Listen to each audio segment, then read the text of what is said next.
Hello movie lovers. आज हम जो मूवी एक्सप्लेन करने वाले हैं फुल रिवेंज से भरी हुई मूवी है। कैसे केटी और स्लोन दो लड़कों के जाल में फंस गई, क्यों जेड और लूकस ने इन दोनों का गलत इस्तेमाल किया, केटी और स्लोन को कितने आदमियों की हैवानियत का शिकार होना पड़ा, क्या ये इस गंदी दुनिया से बाहर निकल पाएंगी, आखिर किस तरह लेंगी ये अपना बदला। आइए बिना देर किए इस इंटरेस्टिंग वीडियो को स्टार्ट करते हैं। दोस्तों, मूवी की शुरुआत होती है दो लड़कियों को दिखाते हुए, जिनमें एक लड़की का नाम था केटी और दूसरी लड़की थी स्लोएन। ये दोनों ही लड़कियां देखने में बहुत खूबसूरत थीं और काफी अच्छी दोस्त भी थी, जो हमेशा एक दूसरे के साथ रहती थी और एग्रीकल्चर की स्टूडेंट्स थीं। आज ये दोनों बहुत खुश होती हैं क्योंकि अब ये एग्रीकल्चर स्टडी से रिलेटेड आगे की पढ़ाई करने के लिए न्यूयॉर्क रवाना होने वाली थी। ये दोनों अपनी स्टडीज के लिए जितना खुश थी, उतना ही ये यूरोप विजिट करने के लिए भी एक्साइटेड थी। स्लोन और केटी प्लान बनाती हैं कि न्यूयॉर्क पहुंचकर हम एंजॉय करेंगे और साथ ही शॉपिंग भी भरपूर करेंगे। न्यूयॉर्क में इनके अंकल रहा करते थे, जो कि एक FBI एजेंट थे और शायद इसी वजह से ये काफी स्ट्रिक्ट और अलर्ट स्वभाव के थे। इनके अंकल का नाम था जैसन। जैसन खुद स्लोन और केटी को कार में लेने के लिए आता है और फिर दोनों न्यूयॉर्क के लिए रवाना हो जाती हैं और यहाँ से इनकी जर्नी शुरू होती है। जैसन स्लोन और केटी को लेकर अपने घर जाता है और यहाँ हम जैसन की गर्लफ्रेंड को देखते हैं, जिसका नाम था जेमा। जेमा इन दोनों को देखकर काफी खुश होती हैं और इन्हें प्यार से गले लगा लेती हैं। इसके बाद स्लोन और केटी अपने रूम में चली जाती हैं और वहाँ कुछ देर आराम करती हैं। इस बीच केटी और स्लोन नए शहर में पहुंचकर अपनी पहचान भी एक अलग तरीके से बनाने का फैसला करती हैं और इसके लिए ये सबसे पहले अपने अपने नाम बदलने का सोचती हैं। अगले दिन दोनों लड़कियां जल्दी जल्दी तैयार होती हैं और फिर जैसन के साथ कार में बैठकर बस स्टॉप पर आ जाती हैं। दरअसल इन दोनों को जैसन बस स्टॉप पर इसलिए लाया था क्योंकि इन्हें यहाँ से पढ़ाई के लिए एग्रीकल्चर फार्म जाना था, इसलिए ये इन दोनों के साथ यहीं रुककर बस के आने का इंतजार करता है। कुछ देर बीत जाती है लेकिन बस नहीं आती। ये देख केटी जैसन से कहती हैं कि हम एग्रीकल्चर फार्म जा सकते हैं, आप अपने काम पर चले जाएं। हालांकि केटी का ये आइडिया पहले तो जैसन को कुछ खास पसंद नहीं आता, लेकिन फिर ये इनकी जिद के आगे मान जाता है। केटी स्लोन दोनों जैसन को भरोसा दिलाती हैं कि हम एग्रीकल्चर फार्म पहुंचकर आपको मैसेज कर देंगे। अब जैसन तो वैसे ही FBI एजेंट था, इसलिए ये इन्हें डायरेक्ट सिंपल मैसेज ना करके कोड वर्ड का इस्तेमाल करने के लिए कहता है, ताकि इनके कोड वर्ड से ये पता लगा सके कि हाँ, इन दोनों ने ही सेफली पहुंचकर मैसेज किया है। जैसन की बात मानकर केटी कहती है कि मेरा कोड वर्ड एप्पल होगा, लेकिन जैसन इन्हें समझाता है कि तुम्हें अलग अलग कोड वर्ड्स का यूज करना होगा, जिससे कोई भी तुम्हारे मैसेज को पढ़कर समझ ना पाए। दोनों लड़कियां जैसन की बात अच्छे से समझ जाती हैं। जैसन जब यहाँ से जा रहा होता है तो हम यहाँ से गुजरती हुई एक कार को देखते हैं जिसमें दो लड़के बैठे हुए थे। इन दोनों की नजर स्लोन और केटी पर ही होती है, पर ये इनसे बिना कुछ कहे आगे बढ़ जाते हैं। जैसन के जाने के बाद स्लोन और केटी दोनों कॉफी पीने का डिसाइड करती हैं और पास में ही इन्हें एक रेस्टोरेंट नजर आता है जिसमें ये दोनों लड़कियां पहुंच जाती हैं। अभी ये दोनों ऑर्डर दे ही रही होती हैं कि तभी इस कैफे में उन दो लड़कों की भी एंट्री होती है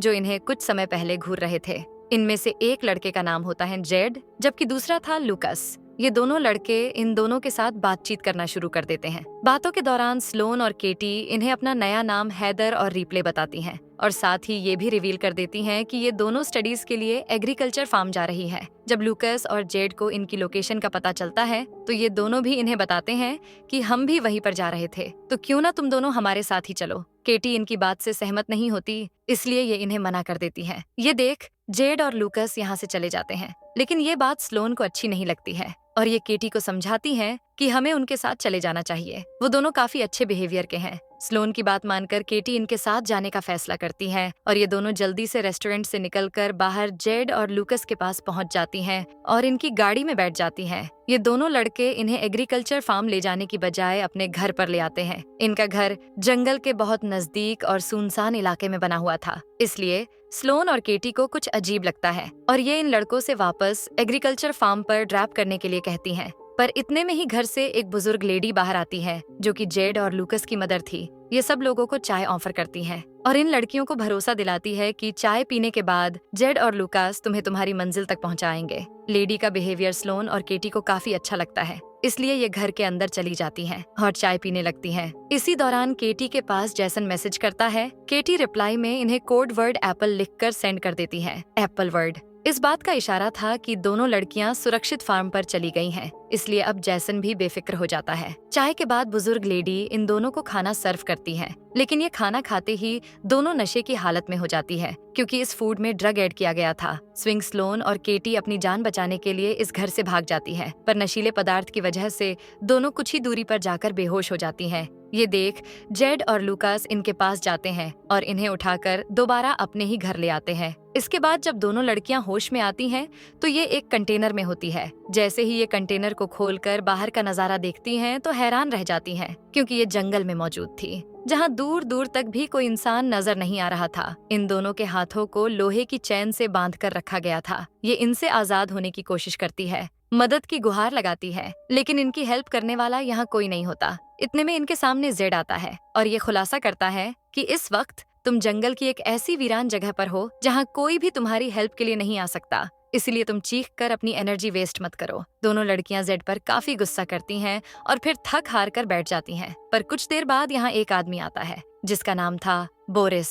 ये केटी के पास जाता है और केटी को उसका फोन दिखाते हुए कहता है कि जैसन नाम के किसी शख्स ने तुम्हें मैसेज भेजा है। बोरिस ने पहले किए हुए सारे मैसेज पढ़ लिए थे, इसलिए ये केटी और स्लोन से एप्पल नाम के मैसेज के बारे में पूछता है, जो कि असल में केटी का कोड वर्ड था। केटी भी बोरिस को बता देती है कि एप्पल एक कोड वर्ड है जिसका सेंस हमारी सेफ्टी से है। ये जानकर बोरिस तुरंत जैसन को एप्पल लिखकर सेंड कर देता है। इसके बाद जेड और लूकास इन दोनों लड़कियों को खुले में ही अपने सामने नहाने के लिए फाइनर्स करते हैं, और जब ये मना करती है तो इन्हें बंदूक दिखाकर धमकाने लगते हैं। इससे पहले कि ये लोग कुछ कर पाते, यहाँ शेरिफ आ जाता है। कंपोनेंट प्लेसमेंट, स्लोन और केटी इससे हेल्प मांगती है और शेरिफ भी इनकी मदद करने के लिए राजी हो जाता है और जेड लुकस को गन पॉइंट पर ले लेता है। लेकिन जल्द ही ये खुलासा होता है कि ये शेरिफ भी इन्हीं का पार्टनर है। ये देख स्लोन और केटी समझ जाती हैं कि यहाँ इनकी मदद करने कोई नहीं आएगा। अब ये बुरी तरह से फंस चुकी हैं, लेकिन फिर भी ये दोनों लड़कियां हार नहीं मानती और इन्हें बहुत सारे पैसों का लालच देती है।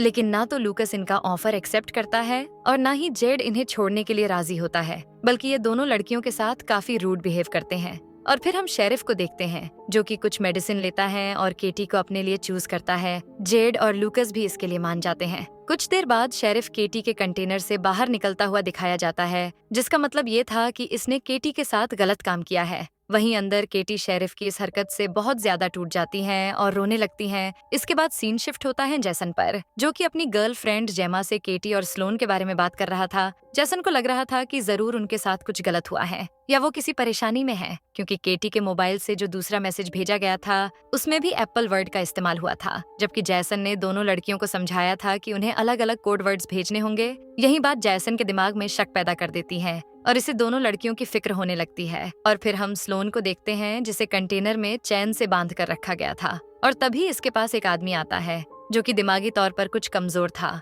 ये साइको आदमी स्लोन के पास आकर बैठ जाता है और सिगरेट पीने लगता है और फिर इस जली हुई सिगरेट को स्लोन के पेट पर चिपका देता है, जिससे स्लोन चीखने चिल्लाने लगती है और बाहर तक इसकी आवाज सुनाई देती है। ये साइको आदमी स्लोन के साथ फोर्सफुली इंटीमेट होता है और हैवानियत की सारी हदें पार कर देता है। इधर जैसन स्लोन और केटी के लिए काफी परेशान होता है और उनकी लोकेशन में बारे में जानने की कोशिश करता है। जैसन इसके लिए एग्रीकल्चर फार्म में भी कॉल करके उनके बारे में पूछता है, लेकिन वहाँ से इसे जानकारी मिलती है कि केटी और स्लोन तो एग्रीकल्चर फार्म पहुंची ही नहीं है। ये जानकर जैसन को समझने में देर नहीं लगती कि दोनों लड़कियां किसी बड़ी मुसीबत का शिकार हो गई हैं। जैसन अब और उन्हें परेशानी में नहीं रहने दे सकता था, इसलिए ये तुरंत ही उन्हें ढूंढने के लिए निकल जाता है। इसके बाद सीन शिफ्ट होता है केटी और स्लोन पर, जिन्हें लूकस और जेड बहुत ज्यादा टॉर्चर करते हैं, और फिर इन्हें अगले क्लाइंट के लिए रेडी किया जाता है। लेकिन ये क्लाइंट काफी इम्पोर्टेंट और मिस्टीरियस था, इसलिए जेड और लूकस उसके आने से पहले इनके फेस को एक काले कपड़े से कवर कर देते हैं, ताकि ये दोनों उस क्लाइंट का चेहरा ना देख पाए।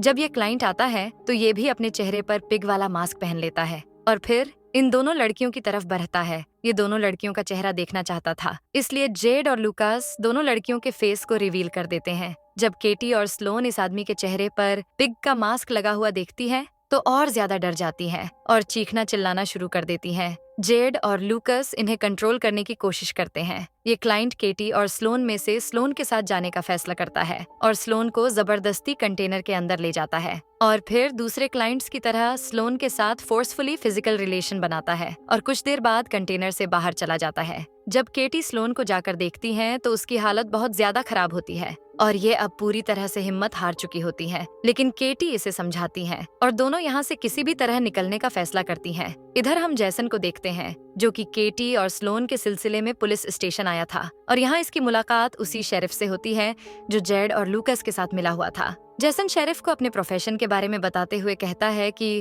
केटी और स्लोन नाम की ये 2 लड़कियां गायब हो गई हैं और इन्हें जरूर किसी ने किडनैप किया है। लेकिन शेरिफ पूछता है कि तुम्हें कैसे पता? ये किडनैपिंग का केस है। इस पर जैसन रिवील करता है कि मैंने उन्हें 2 बार एक ही कोड वर्ड यूज करने से मना किया था, लेकिन 2 बार एप्पल वर्ड लिख कर आया, जो कि शायद किसी और ने भेजा है। जैसन की ये बात सुनने के बाद शेरिफ जल्दी से ये खबर बोरिस को देता है और बोरिस जंगल में आ जाता है। बोरिस जेड और लूकस को बताता है कि जैसन नाम का एक FBI एजेंट इन दोनों लड़कियों को तलाश कर रहा है और वो इनका अंकल है और केटी ने जो कोड वर्ड हमें बताया था वो भी गलत था। इस पर जेड और लूकस को काफी गुस्सा आता है और फिर बोरिस जेड को इन दोनों लड़कियों से थोड़ा दूर लेकर जाता है और इसे बताता है कि इन लड़कियों की वजह से हम फंस सकते हैं, इसलिए जितना जल्दी हो सके इन्हें ठिकाने लगा दो, क्योंकि शहर की कुछ और भी लड़कियां हैं जिन्हें हमें पकड़ना है, इसलिए ये पूरा मैटर जितनी जल्दी हो सके सॉल्व करना होगा। बादशाह केटी अपने कंटेनर से ही इन दोनों की ये सीक्रेट बातें सुन लेती हैं और फिर बोरिस केटी के कंटेनर की तरफ बढ़ता है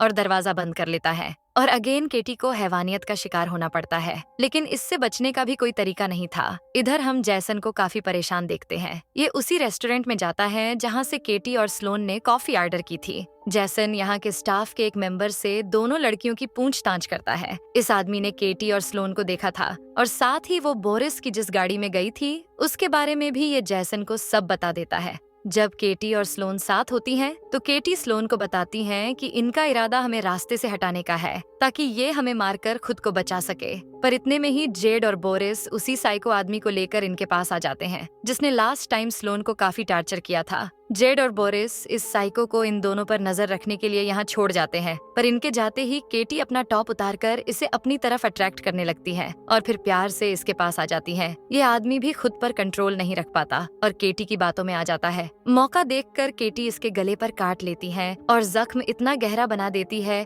कि उसमें से खून बहने लगता है। खून और दर्द की वजह से ये आदमी यहीं मौत को गले लगा लेता है और ये दोनों लड़कियां जल्दी से जंजीर से आजाद होकर यहीं छुपकर बैठ जाती हैं। कुछ देर में यहाँ से शेरिफ अपनी कार लेकर गुजरता है और जब ये कार से बाहर निकलता है तो जल्दी से केटी और स्लोन इसकी कार लेकर यहाँ से भाग निकलती हैं। ये दोनों यहाँ से सीधा एक मॉल पहुँचती हैं और कुछ हथियार, कीले, हथौड़ा ऐसी खतरनाक चीजों की खरीदारी करती हैं और फिर केशियर के पास जाती हैं और उससे बोरिस के घर का पता पूछती है। केशियर भी तुरंत इन्हें एड्रेस बता देता है और फिर ये दोनों बोरिस के घर की तरफ निकल पड़ती हैं। इधर जैसन को कैफे स्टाफ से बोरिस की कार का नंबर मिल गया था, इसलिए ये कार इंश्योरेंस कंपनी में पहुंचकर वहां से बोरिस के घर का एड्रेस निकाल लेता है और ये भी बोरिस के घर की तरफ रुख करता है। और फिर सीन शिफ्ट होता है बोरिस पर, जो बेफिक्र होकर अपने घर पर म्यूजिक लगाकर एंजॉय कर रहा था। पर कुछ ही देर में इसकी ये एंजॉयमेंट दुख में बदल जाती है, क्योंकि अब केटी और स्लोन इसके घर पहुंच चुकी थी। ये दोनों टेनिस बॉल में बहुत सारी कीलें लगाती है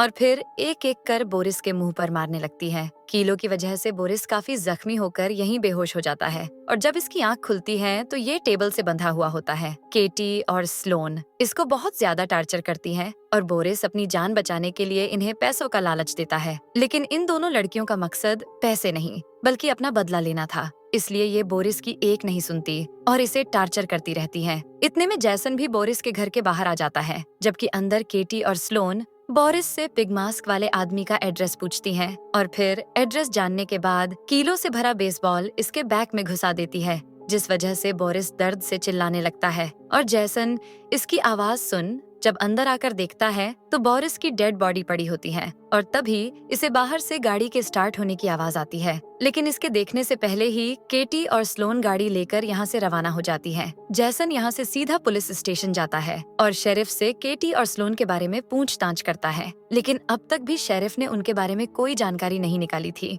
जिससे जैसन और ज्यादा परेशान हो जाता है और केटी को जैसे ही कॉल करता है तो शेरिफ के पास से मोबाइल रिंग होने लगता है, क्योंकि केटी का फोन शेरिफ के पास ही था। ये देख शेरिफ को अपने फंसने का डर सताता है, इसलिए ये जैसन के कुछ करने से पहले ही उसके पीछे बंदूक तानकर खड़ा हो जाता है। इधर हम केटी और स्लोन को देखते हैं, जो कि एक चर्च के पास आकर रुकती हैं और यहाँ खुलासा होता है कि वो पिग मास्क वाला शख्स इस चर्च का ही फादर था। जब सामने से फादर स्लोन को आता हुआ देखता है तो इसे पहचान जाता है पर इससे पहले ये कुछ कर पाता तभी पीछे से केटी इस पर डंडे से हमला कर जमीन पर गिरा देती है और ये यहीं बेहोश हो जाता है। ये दोनों लड़कियां फादर को कार के पीछे रस्सी से बांधती हैं और पूरे रास्ते घसीटती हुई एक टाउन में ले जाती हैं। यहीं मौजूद एक शॉप से एक माचिस और पेट्रोल खरीदती है और इससे फादर को आग के हवाले कर जिंदा ही जलने के लिए छोड़ जाती है। इधर हम जैसन को देखते हैं जिसे शेरिफ ने अपने घर बांध कर रखा हुआ था। कुछ देर बाद शेरिफ दो नई लड़कियों को भी यहाँ जबरदस्ती ले आता है और फिर इनके साथ भी गलत काम करने की कोशिश करता है,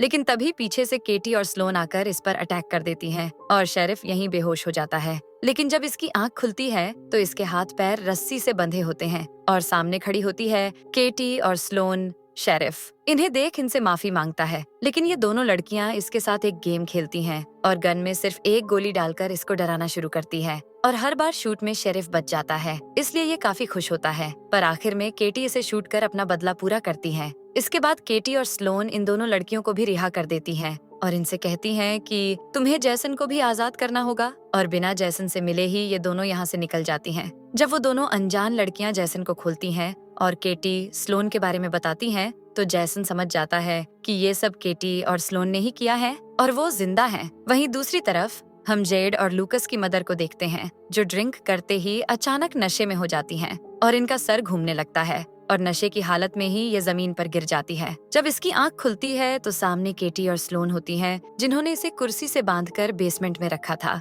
जब इस लेडी की नजर सामने जाती है तो वहाँ इसका बेटा जेड बंधा हुआ होता है। केटी और स्लोन इसकी आंखों के सामने ही जेड को डंडे से बुरी तरह से मारती हैं और इतना मारती हैं कि जेड की डेथ हो जाती है। अपने बेटे की ये हालत देख जेड की माँ बहुत ज्यादा रोती है। इसके बाद ये दोनों इस लेडी को अगले बेटे यानी लूकस के पास लेकर पहुंचती हैं और लूकस के सामने ये शर्त रखती हैं कि अगर उसने अपनी माँ को नहीं मारा तो वो उसे मार देंगी। लूकस चाहकर भी अपनी माँ को नहीं मार पाता और खुद केटी और स्लोन के हाथों मारा जाता है और फिर ये दोनों लूकस के हाथ में गन पकड़ा देती हैं ताकि पुलिस को लगे कि माँ बेटे ने ही एक दूसरे को मारा है। अब लास्ट दुश्मन थी ये लेडी, ये इन्हें पैसों का लालच देती है, पर ये दोनों लड़कियां इसकी बातों में नहीं आती हैं और केटी एक मशीन उठाती है और इससे इस लेडी का गला काटकर इसकी जान ले लेती है। इस तरह केटी और स्लोन का बदला पूरा होता है। मूवी की लास्ट में हम देखते हैं कि फिर से जैसन केटी और स्लोन को लेने उनके घर जाता है और दोनों दोबारा न्यूयॉर्क के सफर के लिए निकल जाती हैं और इसी के साथ इस मूवी की एंडिंग होती है।